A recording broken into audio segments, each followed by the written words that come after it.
Ladies and gentlemen, welcome aboard. This is another episode of the Lemon City. You know what it is. My name is Lemon City, introducing the new channel. If you're a new subscriber watching us live, we're really happy to see that you're making this happen. Yeah, every time the love you show us is the love that we shall be giving you. The good content that we give, your comments or whatever the feedback you give to us is what we build on to always give you the best content we can. So on this episode today, we're introducing the pleasure of welcoming a rising literary talent whose second book that he will be introducing to us promises to captivate readers with its poignant storytelling and vivid characters. Ladies and gentlemen, allow me introduce our writer and guest today. Thank you very much, Mr. Lemon. My name is Ep02, but I will start with a quote that goes, writing is something so difficult to a writer than it is someone else. Yeah, so by going by that quote, I'm venturing into writing, and I've so far authored a book, The Betrayed Village. But on top of that, I was able to get feedback, which has enabled me to write another book titled Wounded, an Oppressed Handbook. And that's why I'm here today on this show, and I thank you for hosting me. I'm really glad and humbled. Thank you so much. You heard his name is called Makerere University, and he has not been writing only for a few years, but he already has a book that is out, The Betrayed Village. So shall be diving a little bit about how The Betrayed Village came about, and today the major event or the major reason why we are here, we're introducing about his new and second book. But before that, Mr. Gapto, would you like to give us a little recap of how The Betrayed Village book is, for the people that have not gotten a chance maybe to read about it and what it entails in it? Yeah, The Betrayed Village is a story of two schoolgirls who venture into an academic path.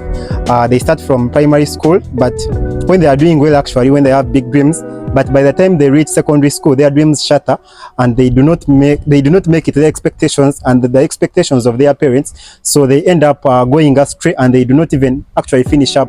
You see, one of the students mentioned, one of the characters had a dream of becoming a lawyer after graduating from the university, but she does not even reach there. She commits suicide as soon as she finds that she has contracted a deadly disease, which is HIV/AIDS. But the purpose of that book is to encourage the readers that first and foremost, HIV is no longer a deadly disease, that you can live positively with it, and also to warn the youth about the dangers of drug abuse, and also how they can go about having a clear path and academic journey smoothly without being distracted by earthly things. Yeah, so major it centers on bringing the youth into in this context, that they can push on and up to the end of their academic careers, and also to chase their dreams.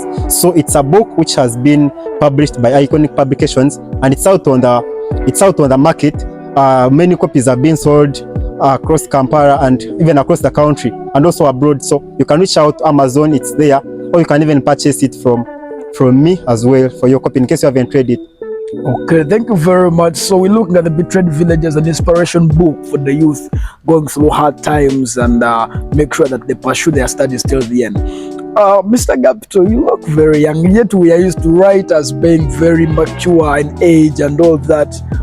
What is the inspiration that brings you to writing these things, and people are appreciating your work, and the more the way you bring out your characters in these books, for example, The Betrayed Village, to look so much of a mature mind in a way that we would expect someone way of age, not more than you. Where did you get this inspiration? Actually, I got the inspiration from my family background.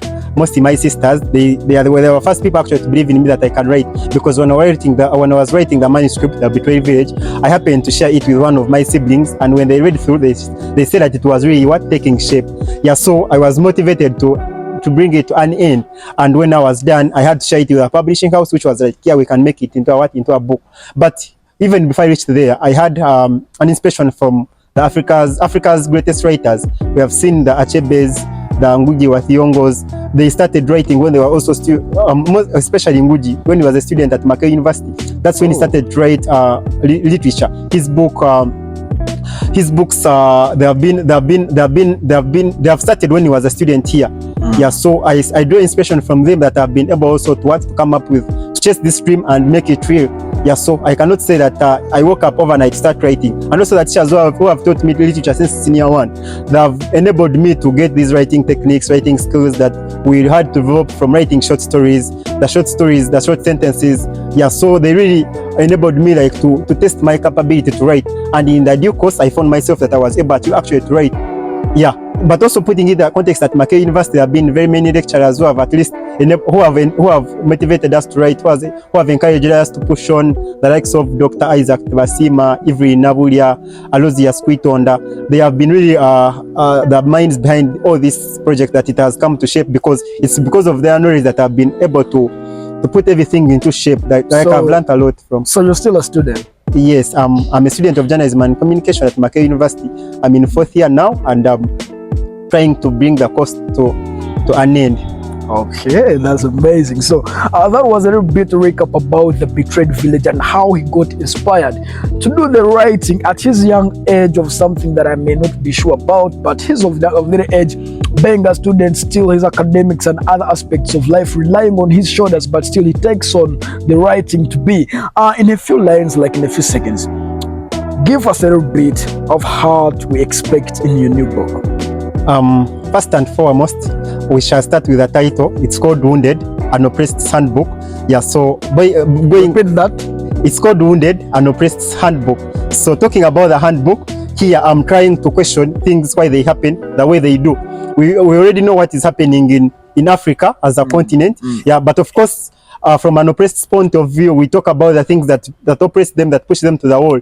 We're talking about massive corruption, dictatorships, yeah, oppression, of course, things that rotate around that. So it's a book dedicated to the oppressor and the oppressed, to those who find comfort in inflicting pain on others, to those who have suffered unmeasurable pain in the quest of their freedoms, and to those who have sought solace in the use of a whip rather than dialogue, and also to people who have fled their motherland because of political persecution. So it's a book that anyone can read to get to know why the injustice happens, and why, instead of dialogue, why can't we negotiate to come to a better conclusion. But of course, it's based on a fictional story where the context is not maybe Uganda. We are talking about a fictional.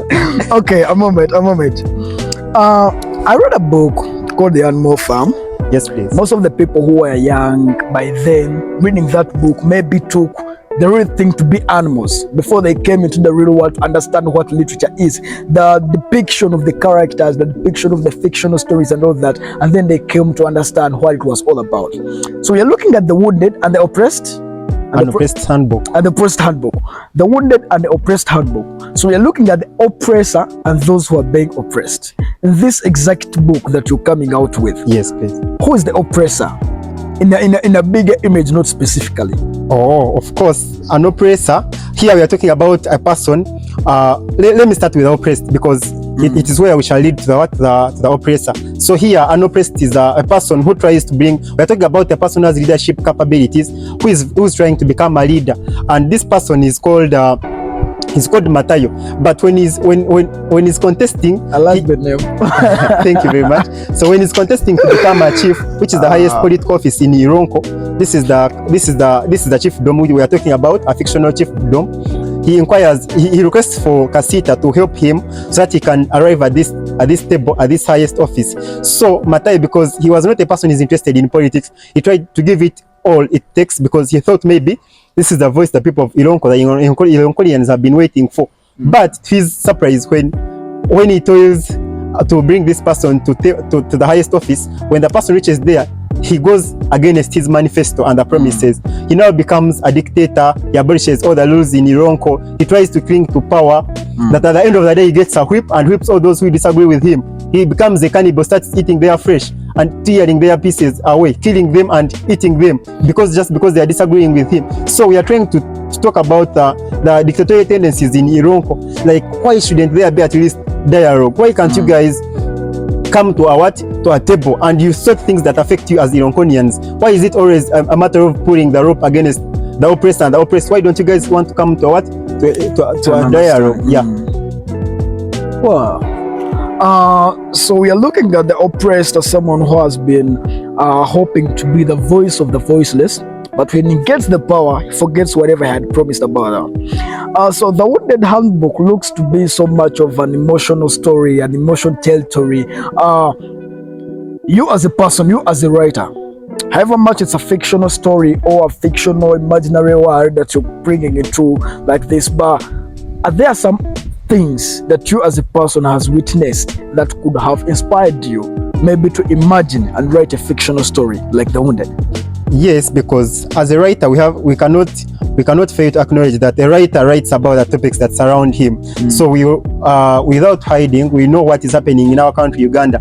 The massive corruption here and there, people being abducted and taken to torture chambers, not even being taken to the courts of law. So we see, like, much as it's political, but it should, like, there should be a solution to all these problems. So we have to, as a writer, I feel like these are issues I have to address because some people have covered and have not written about them. Yeah, so I feel like these are points I should put to paper, and people from all angles, they come to see their mistakes and at least come to a drawing board to come out to as a in a form of dialogue. So me as a writer, I do not take sides. I try to strike a line of balance to raise both voices of the characters. But of course, at the end of the day, we find that the trodden upon people are the ones who are suffering at the expense of their greedy leaders who want to suppress them, to push them up the wall, then of course amass a lot of wealth, which is for their own need. At the end of the day, we find that there is no service delivery in that society. So we find like the whole population is being held hostage of one person. Yet this is the person who promised them who promised them the best heaven on earth. It's a thing he did not deliver. So I will ask you this question once again. Looking at your former book, The Betrayed Village, looking at the comments and people that have given you, I believe they have been talking about how your characters have so much the way you shape your characters in those books. There is so much of relatability and so much into the way they bring the person in his front seat really to sit back and read this book. As a young writer, what makes you create such a characters? Because we have been used to big writers, like you talked of Chinua Achebe, we are looking at Ngugi wa Thiong'os. If we are relating these books and the way you develop your characters, it's almost in the same line. How do you do it?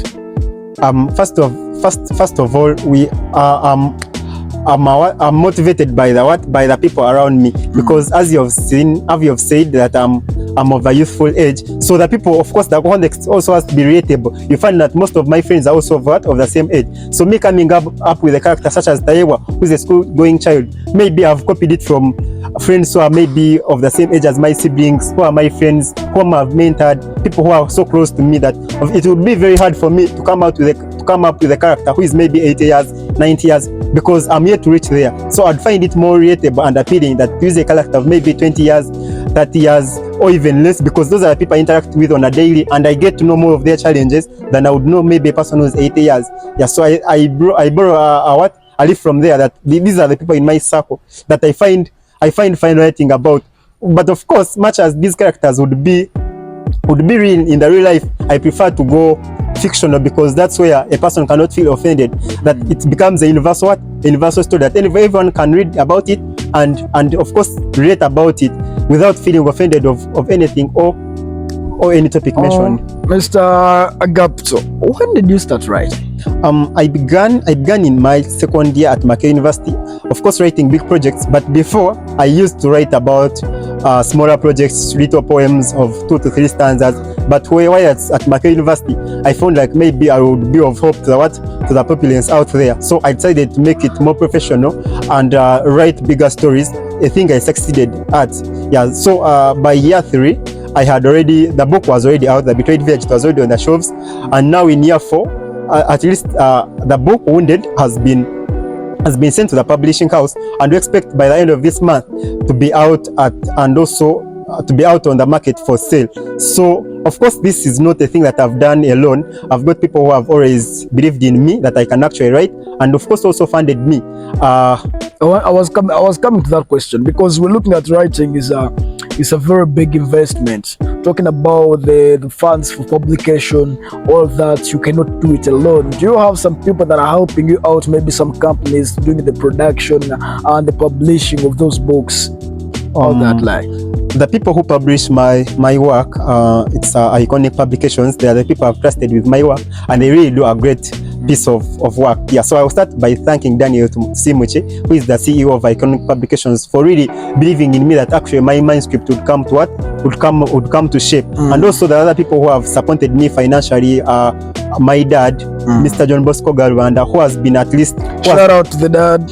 Yeah, who has offered a helping hand in my second project. There's Mr. Manje Joseph, a resident in Dallas, USA, who has actually believed that I could write, and also shared with me ideas which I've used in writing about my second book. He's a person who has actually believed ever since he read the first book, has motivated me to write on and write on. So I think by the time this book is out, most of the topics actually have relied on what we have already shared. There are also other people, professors at Makerere University, who have also supported me by buying my work. My classmates of the journalism class and communication class, they have really been too key in this project, bringing it to shape. They have both the books.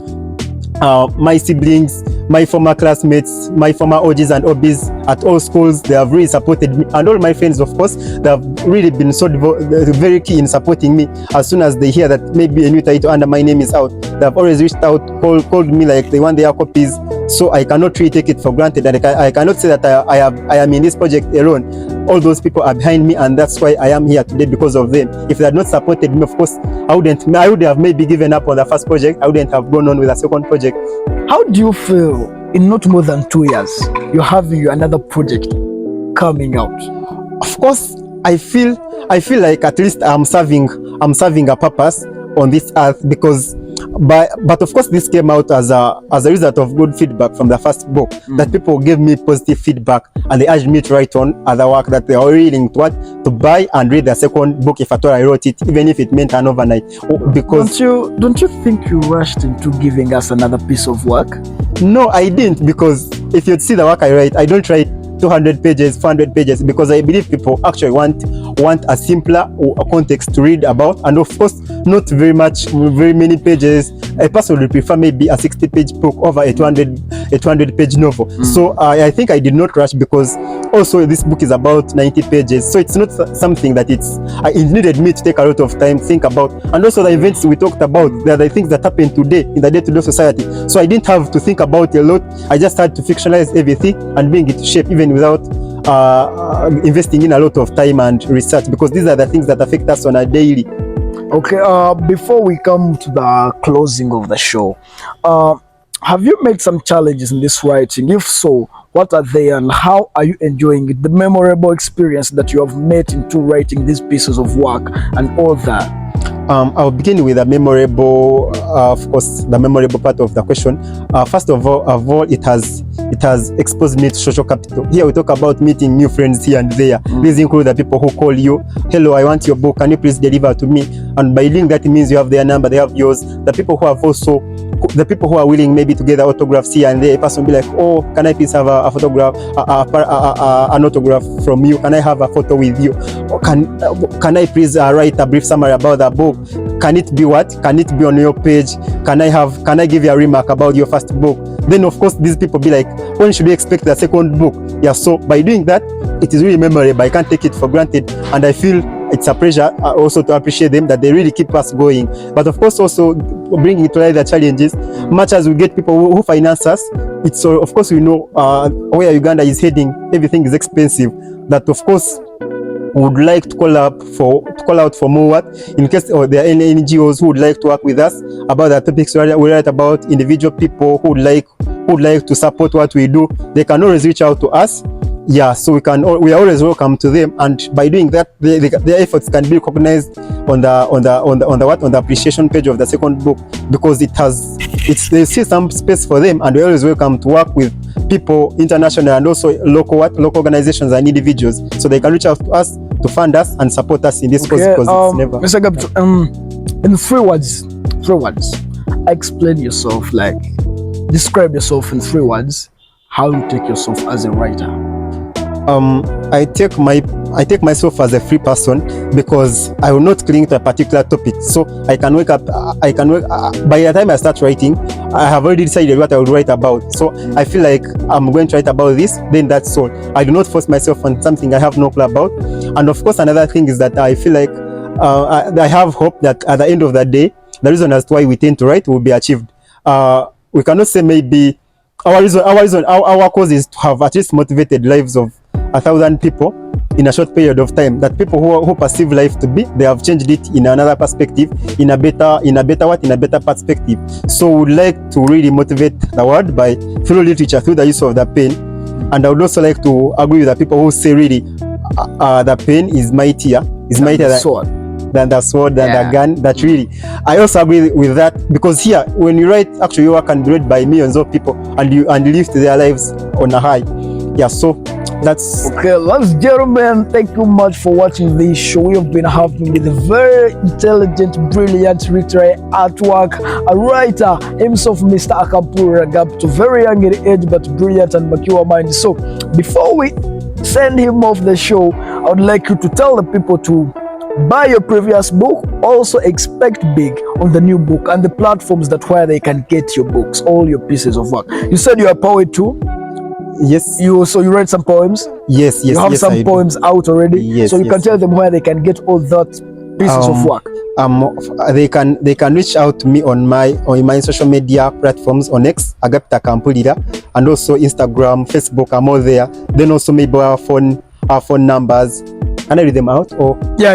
Sure you can. Phone number 07017 54244. That's for Airtel, and 076 154 6795 for MTN. You can give me a call and order for the copy of the Betrayed Village. You can deliver. It's only at 15k. Then the other one, the Wounded and Oppressed Handbook, it will be out in a few weeks to come. You can always give us a call and we reach out to you on particular topics, or even working with you in a broader perspective. So that's why you can reach out to us on social media and also or even on WhatsApp. The other one is the one which is on WhatsApp, and MTN for calls. Okay, I'll give you more 5 seconds. Give a shout out to the people that have been helping you in production of your work, and maybe you can also ask some help from the people who are willing to work with. In 5 seconds, wrap it up. Yeah, of course, I'll start by saying a baby can never be thankful enough to its mother for her breast milk. Of course, I cannot find enough words to say thank you for all you people who have supported me from day one. But the people I'd like to thank, I'll start by my family. They have supported me really. I wouldn't be here without them. My classmates in the journalism class, students at Makerere University, all my friends, OBs and OGs from all the schools I've studied from, my teachers at Makerere University, they have been very keen supporting me. My friends, all colleagues, Mr. Mwanje Joseph, big up for supporting me. The doctors at Makerere University, Dr. Spire, Dr. Isaac Vasima, and also of course the readers who have of course motivated us to write, Mr. Kakweza Luchirabashaija, Dr. Stella, and everyone there.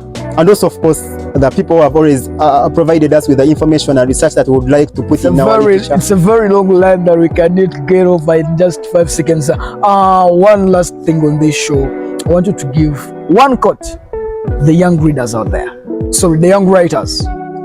One quote. Yeah, of course. Let me just give them a motivation that writing starts with one word. So a person who wants to write, don't give it up. You just wake up one day, get your book, write one word. But of course, by doing that, you'll be motivated to add on another word, and before you know it, it's a sentence. Before you know it, it's a paragraph. So a person writes at least 500 words per day, or 100. By the time you make 2 months, you have really come out with a book or a novel or anything that you'd like to put out the bookshelf. Okay. Thank you so much coming out on this show. You're welcome, sir. Ladies and gentlemen, thank you for watching this episode of the Lemon City. My name is Lemon City. I'll sign out tonight, but just remember one thing.